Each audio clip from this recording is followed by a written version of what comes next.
بسم اللہ الرحمن الرحیم۔ آج ہم انشاءاللہ غسل سے متعلق کچھ احکام پڑھیں گے، چونکہ ہمارے ابھی طہارت کا ہی باب چل رہا ہے۔ غسل کب فرض ہوتا ہے اور غسل کا طریقہ کیا ہے؟ رسول اللہ صلی اللہ علیہ وسلم نے فرمایا ان اللہ لا یستحی من الحق، اللہ تعالی حق بات کو بیان کرنے سے حیا نہیں کرتے۔ تو غسل کے جو مسائل ہیں ان میں بھی بعض دفعہ کچھ ایسی باتیں آتی ہیں جو بظاہر حیا کے خلاف ہیں، لیکن علم کی ایک بات ہے، سیکھنے اور سکھانے میں حیا اگر کریں گے تو پھر ظاہر ہے ساری زندگی جاہل ہی رہے گا انسان۔ اور غسل کے مسائل سیکھنا اس لیے ضروری ہے کہ غسل جب فرض ہوتا ہے تو جب تک مکمل غسل نہ ہو آپ کی نماز ادا نہیں ہوتی۔ رسول اللہ صلی اللہ علیہ وسلم نے فرمایا الماء من الماء، حدیث ہے کہ غسل فرض ہوتا ہے خواہش نفس کے ساتھ جسم سے منی خارج ہونے سے۔ مرد پہ غسل کب فرض ہوگا؟ جب اس کے جسم سے شہوت کے ساتھ منی خارج ہو۔ منی بالکل سفید رنگ کی چیز ہے، ایک ہوتی ہے مزی۔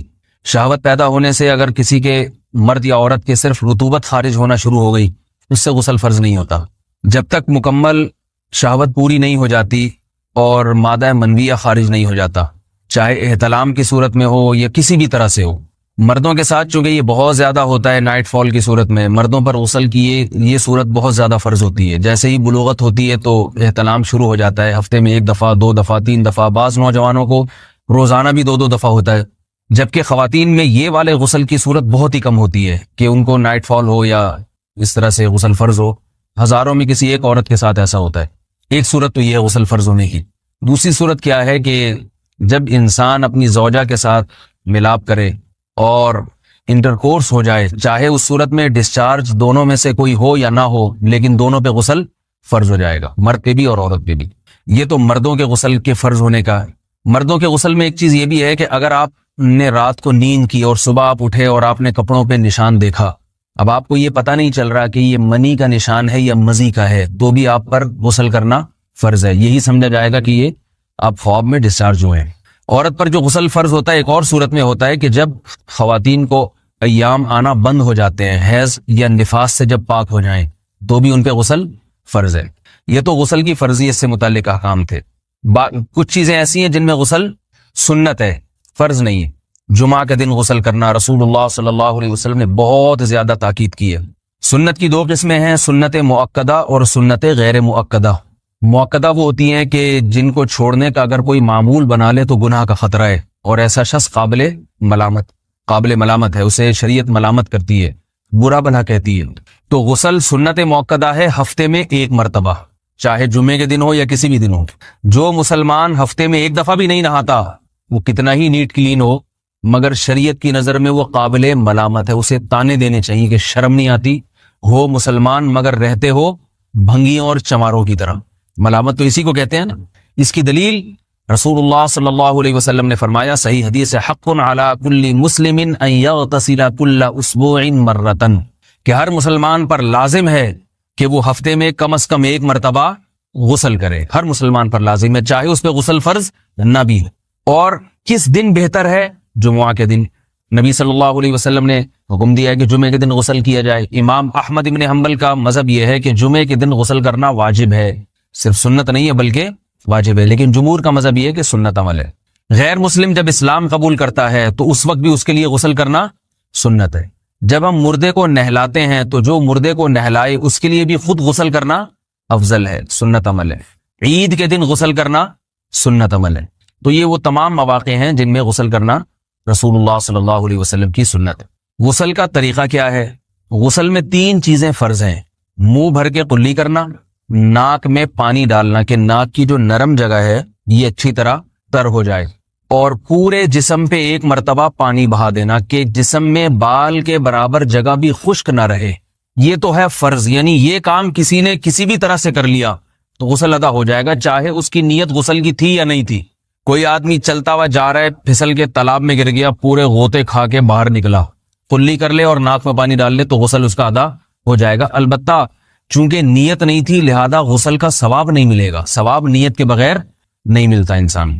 دلائل اس کے الگ موضوع ہے کہ اس کی دلیل کیا ہے کہ بغیر نیت کے بھی غسل ہو جاتا ہے، لیکن میں نے بتایا دلائل کا سیشن نہیں ہے، اس میں پھر بات لمبی ہو جائے گی۔ تو یہ تو ہے فرض، پورے جسم پہ پانی بہانا، کلی اور ناک میں پانی۔ سنت طریقہ کیا ہے؟ رسول اللہ صلی اللہ علیہ وسلم غسل کیسے کرتے تھے؟ سنت طریقہ جس پہ جو اختیار کرنا چاہیے وہ طریقہ یہ ہے کہ جب آپ غسل کے لیے بیٹھیں تو سب سے پہلے وہ جگہ دھوئیں جہاں نجاست اور ناپاکی لگی ہوئی ہے. نائٹ فال ہوا, کسی کو احتلام ہوا, تو جہاں جہاں گندگی لگی ہے پہلے اس جگہ کو دھوئیں. استنجا کریں, شرمگاہ کو دھوئیں اچھی طرح. سمجھ رہے ہیں بات کو؟ اس کے بعد ہاتھ دھوئیں اور مکمل وضو کریں جیسے ہم عام حالات میں وضو کرتے ہیں. مکمل وضو کرنے کے بعد دائیں کندھے پہ پانی ڈالا, لیفٹ سائڈ پہ پانی ڈالا. پہلے زمانے میں تو چلو سے غسل ہوتا تھا, ہاتھ دھو لیے تو اب چلو سے پانی لے کے یہاں ڈالا جا رہا ہے, چلو سے پانی لے کے یہاں ڈالا جا رہا ہے, پورے جسم پہ ملا جا رہا ہے, اور چلو سے پانی لے کے 3 دفعہ سر پہ ڈالا جا رہا ہے. تو آج کل چلو الو تو ہے نہیں, شاور کے نیچے جا کے کھڑے ہو جاتے ہیں.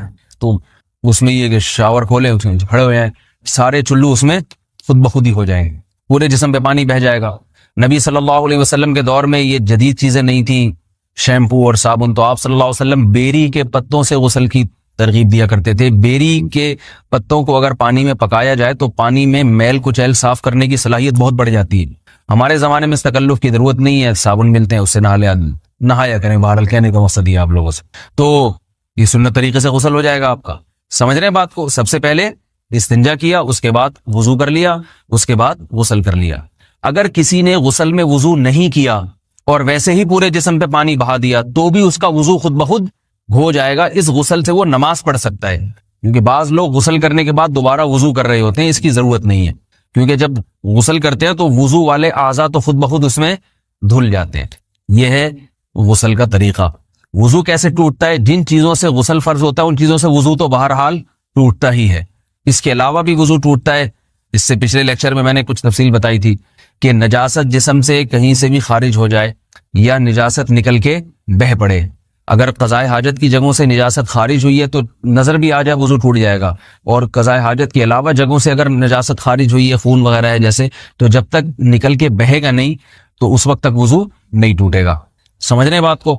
وضو کا طریقہ کیا ہے؟ سب سے پہلے دونوں ہاتھوں کو دھویا جائے, 3 دفعہ کلی کی جائے, مسواک کی جائے, 3 دفعہ ناک میں پانی ڈالا جائے, پھر پورے چہرے کو پیشانی, یہ جو ہے جہاں سے پیشانی ہماری شروع ہو رہی ہے اور تھوڑی کے نیچے تھوڑی جہاں ختم ہو رہی ہے, اور ایک کان کی لو سے دوسرے کان کی لو تک 4 اعضاء ہیں وضو میں دھونا فرض ہیں. 1 چہرہ, نمبر 2 بازو, نمبر 3 سر کا مسا, چوتھا ہی سر, اور نمبر 4 پاؤں کو دھونا. اس کی دلیل قرآن مجید کی مشہور آیت ہے فَاغْسِلُوا وُجُوهَكُمْ وَأَيْدِيَكُمْ مِنَ الْمَرَافِقِ. اللہ فرماتے ہیں ایمان والو, جب نماز کا ارادہ ہو تو اپنے چہروں کو اور اپنے ہاتھوں کو دھو, سر کا مسا کرو اور پاؤں کو ٹخنوں سمیت دھو. دھونے کا حکم ہے قرآن مجید میں. البتہ سر کے بارے میں یہ نہیں آئے پورے سر کا مسا کرو, بلکہ آ رہا ہے وَامْسَحُوا بِرُؤُوسِكُمْ. با کا لفظ ہے, با آتی ہے تبعیض کے لیے کہ سر کے بعض حصے کا مسا. اب بعض حصے کا قرآن حدیث میں کہیں تذکرہ نہیں ہے, تو اس میں فقہاء کرام کے اجتہادات ہیں. امام شافعی فرماتے ہیں تھوڑا سا بھی ٹچ کر لیا سر کو ہو جائے گا. امام ابو حنیفہ فرماتے ہیں نہیں, کم از کم 1/4 کا ہونا ضروری ہے. سب کے اپنے اپنے دلائل ہیں, ان دلائل میں نہیں جاتا. فقہ حنفی کو جو فالو کرنے والے ہیں تو ان کو چاہیے کم از کم 1/4 سر کا مسا, یہ فرض ہونے کے لیے ضروری. مگر سنت کیا ہے؟ پورے سر کا مسا. نبی صلی اللہ علیہ وسلم دونوں ہاتھوں کو بھگو کے پورے سر کا مسا کرتے تھے ایسے. سمجھ رہے بات کو؟ اور مسا کے جو یہ ٹیکنیکل طریقے ہیں کہ آپ یوں پہلے انگلی بنائیں, پھر یوں لے کر جائیں, پھر یوں گھما کے لائیں, پھر یوں, یہ ٹیکنیکل طریقے حدیث سے ثابت نہیں. مسا کا طریقہ کیا ہے؟ بھیگا ہوا ہاتھ لے کے ایسے پورے سر کو ہو گیا. پھر حدیث میں یہ بھی ہے کہ یوں لے جاؤ اور یہ بھی ہے کہ 2 واپس بھی لے کر آؤ, دونوں طرح سے ثابت. تو ایسے بھی کر سکتے ہیں کہ یوں لے جائیں, اور ایسے بھی کر سکتے ہیں لے کے جائیں اور پھر واپس بھی لے آئیں, دونوں طریقے جائز ہیں. لیکن کم از کم سنت اتنی ہے کہ پورے سر کا مسا ہونا چاہیے. بعض لوگوں کو شو مارنے کا شوق ہوتا ہے, اگر وہ واپس لائیں تو بال ان کے خراب ہو جاتے ہیں, کہتے ہیں یار یہ پھر مسئلہ خراب ہو جائے گا, تو پھر ایسے لوگ صرف یوں ہی لے جائیں کافی ہے. افضل تو یہ کہ یوں بھی لے جائیں یوں بھی لے جائیں, دونوں طرح سے صحیح ہے. بہرحال دونوں حدیث سے ثابت ہیں. سمجھ رہے ہیں بات کو؟ اور یہاں ایک اہم مسئلہ بتا دوں, قرآن مجید نے پاؤں کو دھونے کا حکم دیا ہے, پاؤں پہ مسا کرنے کا حکم نہیں دیا. اور حدیث میں خفین پر مسا کرنے کا حکم ہے. تو قرآن اور حدیث کو فقہا نے جمع کیا ہے, لہذا وہ موزے جن میں آسانی سے پاؤں دھوئے جا سکتے ہیں ان میں چاروں ائمہ کے نزدیک پاؤں پہ مسا کرنا جائز نہیں. سعودی عرب میں جو بعض سلفی حضرات اور یہاں ہمارے ہاں بھی اہل حدیث حضرات نے عام موزوں پر بھی جو مسا کی ایک روایت ڈال دی ہے, اسلاف میں, تابعین, تبع تابعین میں اور چاروں ائمہ کے مذاہب میں اس کا ثبوت نہیں ملتا. اگر اسلاف میں کوئی قائل بھی ہے تو ایک شاذ قول, اکا دکا قول ملتا ہے, ورنہ یہ ائمہ اربعہ کے مذہب کے خلاف ہے. اور جو احادیث جو نقل ہوتی ہیں صحیح سند کے ساتھ ان کے بھی خلاف اور قرآن کی آیت کے بھی خلاف ہے.